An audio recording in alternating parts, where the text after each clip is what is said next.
The first snowfall came early that year. The town of Millersville, tucked between the woods of northern Montana, wasn't new to snow, but no one was ready for the sharp drop in temperature that November. The sky was a hard grey, the roads slick, with ice, and shop windows frosted over in silent surrender to winter's arrival. At the edge of Highway 47, near the rusted remains of an old gas station, a dog lay curled on a flattened patch of frozen grass. He was thin, his ribs etched into his sides, and his golden coat was dulled with dirt and snowflakes. His name was Cooper, though no one in Millersville knew that yet. Cooper didn't shiver. He didn't bark. He simply watched. Eyes fixed on the bend in the road, where the woods parted and cars occasionally appeared from the snow-covered hills. Every time headlights emerged, his ears perked up. His tail gave a hopeful twitch. Then the car would pass, and he would lie back down, resting his head on his front paws, eyes never leaving the road. People noticed him, of course. In a town of 3,000, not much went unseen. At first, they thought he'd wandered off from someone's backyard. A few folks tried to approach him. Children called out. A kind old woman named Martha even brought him a blanket one evening, setting it down gently beside him before retreating. He sniffed it, nudged it once, then ignored it completely. He didn't want comfort. He wanted someone. It was Officer Jim Holloway who first asked the obvious question. Who's he waiting for? 3 months earlier, Cooper had bounded into a white Ford pickup with the kind of trust only dogs have. His head was out the window, tongue flapping, paws on the door. Beside him, 38-year-old Mark Reynolds smiled, his hand resting lightly on Cooper's neck. They were heading home. Mark had found Cooper at a shelter 2 years ago. A scrawny retriever mix with a broken tail and eyes that had seen too much. He'd been labelled difficult. Mark saw something else. Love, loyalty, a mirror, maybe, of his own broken pieces. They healed together, but the road home never came. Somewhere on Highway 47, just outside Millersville, Mark's truck veered off during a rainstorm. Witnesses later said the brakes must have failed. The truck flipped twice. No seatbelt. Mark died instantly. Cooper survived. When first responders arrived, he was sitting by the wreckage, quiet, unmoving, blood on his fur that wasn't his. They tried to coax him away. He ran, not far, just to the old gas station nearby, and then he waited. No one knew his name. No one knew his story. Just a silent dog by the highway, watching every car like it might be the one. Winter deepened, and so did the town's obsession with the dog that waited. He became something of a local legend. The kids at Millersville Elementary called him Loyal. The diner staff left scraps behind the station each night. Even the mayor drove out one Sunday morning with his teenage daughter to see the dog, who wouldn't move. Photographers came. Social media did its thing. Hashtags appeared. But Cooper didn't care about cameras. He didn't chase attention. He just watched the road. Snow gathered in his fur. Nights got colder. A small shelter was built by a retired carpenter who couldn't bear seeing him exposed. It was simple. A few planks, a slanted roof, hay inside. Cooper sometimes lay inside when the wind howled too loud, but only when no one was watching. Officer Holloway made it a point to drive by every night. He'd pull over, leave a bowl of warm broth, and talk quietly from the patrol car. "You're waiting for someone, huh, boy?" Cooper would flick an ear but never turn his head. The town tried to adopt him multiple times. Animal control even came with tranquilizers once, planning to bring him in for his own safety. But every attempt failed. He always ran back to the same spot. Then came the blizzard. It was mid-January. The sky cracked open like an angry drum, and snow poured down in sheets. Power lines froze. roads closed. The whole town hunkered down, but Cooper was still there. By now, Martha had given him a real name. "If no one else will name him, I will," she told the local paper. "He deserves more than the dog." She chose Cooper after her late husband's favorite jacket, a worn honey-colored coat that looked just like the dog's fur. Cooper became Millersville's unofficial guardian, and still, no one knew his full story until the letter came. It arrived in the mailroom of the Millersville Gazette, an envelope from Oregon. No return name, just a printed address. Inside was a short, handwritten letter. "I saw the photo of the dog by the highway. I think that might be my brother's dog. His name is Cooper. My brother's name was Mark Reynolds. He died in a crash 2 years ago near your town. Cooper was with him. We thought he'd run off or died too. If it's him, I'd like to come see him and maybe bring him home." The editor, Clara, dropped her coffee, and the town held its breath. The bus rolled into Millersville just past noon, its brakes hissing like a tired sigh against the cold.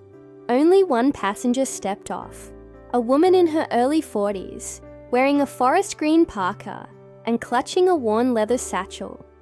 Her name was Emily Reynolds. Her eyes scanned the quiet street, taking in the modest brick buildings, the sleepy shops, the snow-patched sidewalks. She had never been here before, but it felt familiar.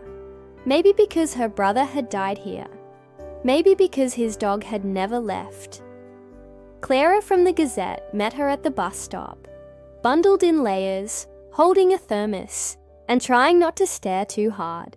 The entire town had been buzzing since the letter arrived. "You must be Emily," Clara said, stepping forward with a smile that was more nervous than warm. "I am," Emily replied, her voice low. "You're the one who published the photo." Clara nodded. "He's still there. Every day." Emily looked toward the distant bend of the highway. 7 years, she whispered. They drove in silence toward the edge of town. As they approached the gas station, Emily's breath caught in her throat. There he was, lying in the same spot, fur tangled and a little thinner than she remembered, but unmistakably Cooper. The tilt of his ears, the golden coat, the way he watched the road, like it owed him something. Her heart broke. She got out slowly. The snow crunched under her boots. She didn't call his name. She didn't rush toward him. She just stood there, waiting. Cooper lifted his head. His eyes met hers. Something flickered. Recognition, maybe. Confusion.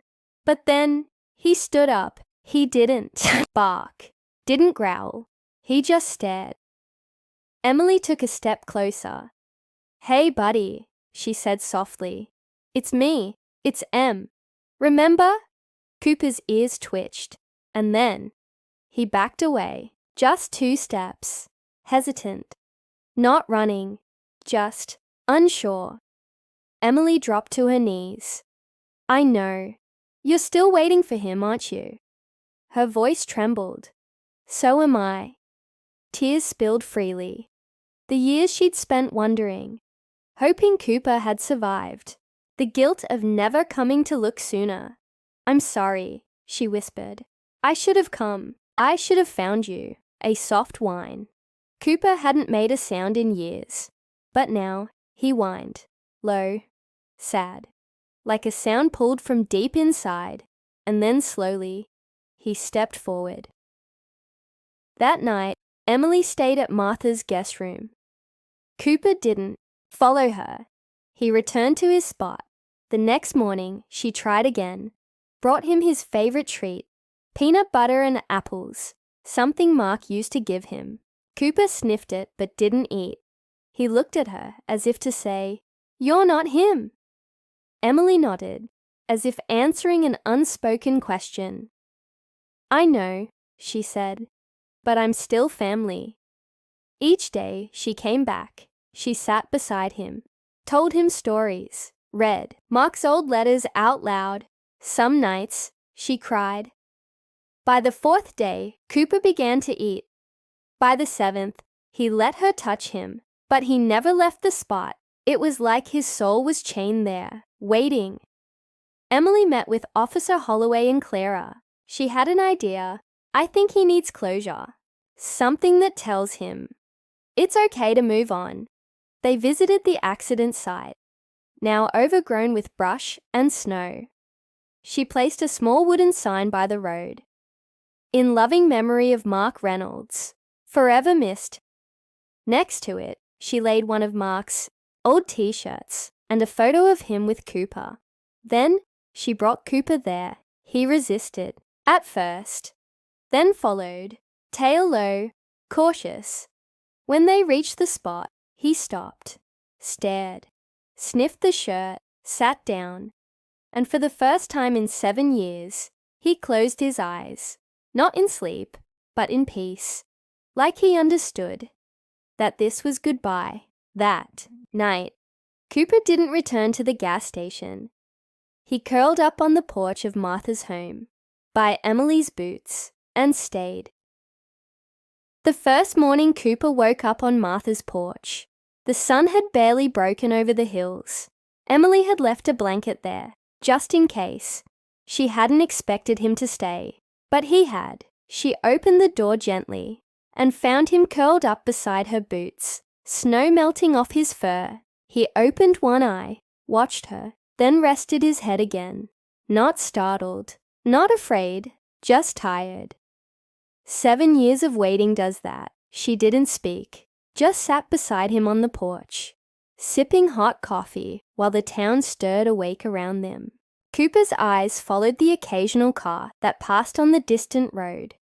But the intensity was gone, the desperation replaced with memory and something quieter. Acceptance. Over the next few weeks, Emily stayed in Millersville. Her plan had been to come for a few days, see the dog, try to bring him home. But something about this place held her. Maybe it was the quiet.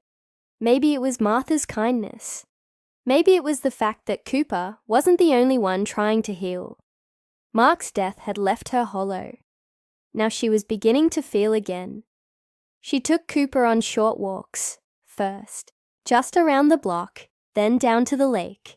He walked slowly, cautiously, like the world still felt unstable under his paws. He didn't play, didn't bark, but he stayed close. One afternoon, Emily brought him to the community center, where a small group of kids gathered every Thursday, and for story time with pets. She wasn't sure how he'd do. He wasn't exactly playful anymore, but the kids didn't seem to mind.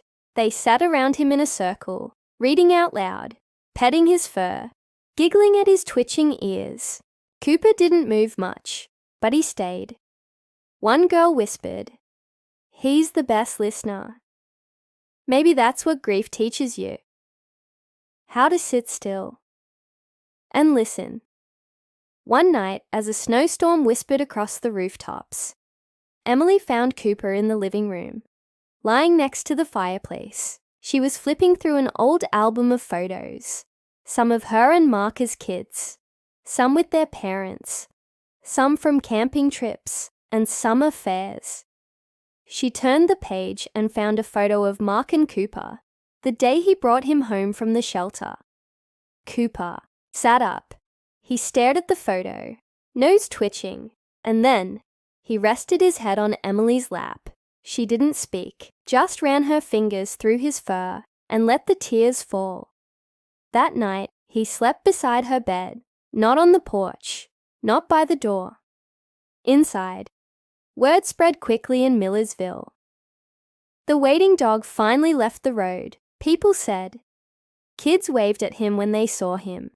Diners offered free bacon. A local artist painted a mural of Cooper and Mark on the side of the post office, with the words, "Some loyalties never break." Emily knew she had a choice to make. She had a life back in Oregon, a job, a mortgage, friends who missed her, but she also had Cooper, and for the first time in years, she felt like she had something to protect again, someone who needed her. She found a small rental cottage on the edge of town. Nothing fancy, but it had a fenced yard and a wood stove. Cooper moved in like he had always been there. At night, he sometimes stood by the window, watching the road, but now he always came back inside. He was still healing, so was she. Spring arrived, slowly. The snow gave way to green. One morning, Emily woke up to find Cooper lying on his back in the yard, legs in the air, sun warming his belly. She laughed out loud. It was the first time she'd seen him truly relax. The first time he looked like a dog again. She grabbed her phone and snapped a photo. This time, she was the one who shared it on social media, with the caption, "After 7 years of waiting, Cooper is finally home." The post went viral in under 24 hours. But unlike before, the attention didn't matter to Cooper. What mattered was that, when he opened his eyes, Emily was there. 2 more years passed. Cooper aged quietly. His golden fur grew paler around the muzzle, his steps a little slower, but his eyes, those steady, watchful eyes, remained full of love. The fear was gone, the sadness mostly healed. He still watched the road sometimes, but it was different now. Not out of longing, out of memory, Emily started journaling again, something she hadn't done in years. And much of what she wrote was about him, how he'd become a part of her every routine, how the silence of grief had turned into the calm of companionship, how, without saying a word, he had brought her back to life. One evening, a knock came at the door. A boy stood there, early 20s, nervous. He introduced himself as Dylan Marks, a journalism student from Ohio. He had written a thesis on canine loyalty, and Cooper's story had been a central part. He had driven all the way just to meet them. Emily smiled. "You came a long way for a dog." Dylan replied, "I came for a legend." The story was now part of internet folklore. Thousands of people from across the country followed Cooper's updates through Emily's blog. Children wrote letters to him. Elderly people sent treats and sweaters. One little girl mailed a drawing with the words, "He waited, and he won." The town declared July 12th, Mark's birthday, as Cooper's Day. That year, the entire town gathered for a small celebration in the park. Cooper sat under a tree, wearing a hand-knit bandana, tail wagging slowly as children hugged him. Strangers patted his head, and Emily watched from a distance. Eyes misty. It wasn't just a story anymore. It was a community symbol of hope, of faith, of never giving up. One cold October night, Cooper didn't come to Emily's room like he usually did. She found him curled on the front porch again, nose tucked under his paw, breathing slow. She wrapped him in her old blanket, whispered, "Come on, silly. It's too cold." He didn't stir. His breath was there, but faint. She sat beside him the entire night, telling him stories about Mark, about Oregon, about the lake, about their first walk, about the peanut butter apples. His ears twitched once. She knew. Morning came. A soft golden light spread across the hills, and Cooper took one final breath, peaceful, free, still facing the road, still watching, but no longer waiting. The whole town came to the funeral. It wasn't grand, just simple, honest. They buried Cooper beside Mark's roadside memorial, where it all began. Emily placed his favorite blanket and a worn-out tennis ball inside the grave. Clara read a short tribute. Some dogs chase balls, some chase sticks, but Cooper, he chased love and caught it. They placed a small statue of Cooper at the spot where he used to wait. It faced the road, forever watching, with a plaque that read, "He waited 7 years." Not for rescue, but for love. Emily stayed in Millersville, not because she had nowhere to go, but because, like Cooper, she had found what she was looking for. Not answers, not closure, just peace. And the memory of a dog who waited and loved until the very end.